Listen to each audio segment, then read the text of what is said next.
Welcome. In this short exercise, we'll read three integers x, y, and z from the user and compute two expressions x plus y times z and x times y plus y times z. This demonstrates basic input passing, arithmetic with operator precedence, and formatted output in C#. Let's step through the code and see how these expressions are evaluated.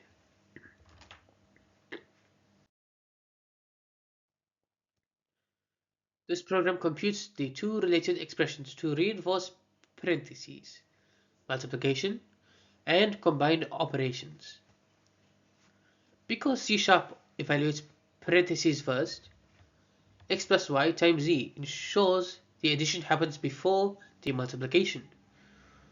Both outputs are integers here because we're using integer inputs.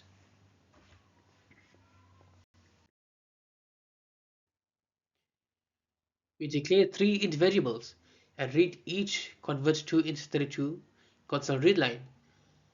Then we compute expression 1 as number 1 plus number 2 times number 3 and expression 2 as number 1 times number 2 plus number 2 times number 3. Finally, we print both results in a single formatted line so the output reads naturally.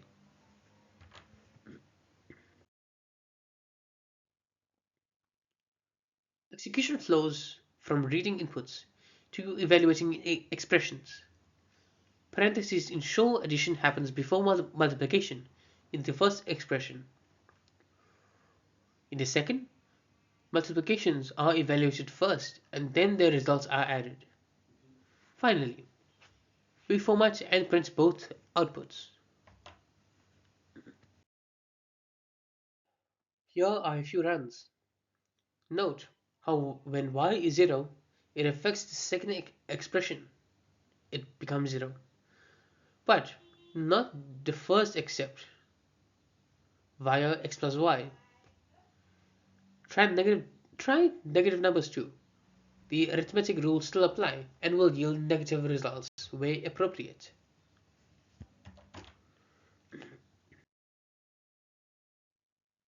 Evaluating expressions like these appear in many places: calculators, teaching apps, and business rules where combined formulas are needed.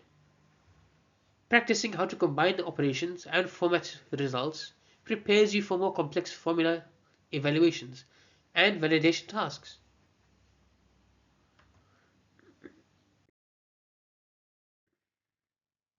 To wrap up, we've, we read x, y, and z, computed x plus y times z, and x times y plus y times z, and printed the results in a clear message. The key takeaways are correct use of parentheses for precedence and validating inputs in real code. Try experimenting with different numbers, including negatives, and refactor the print line if you want separate lines for each result. Great job! Keep going. Thank you for watching. If you enjoyed this video, please make sure to like, share, and subscribe for more C# tutorials.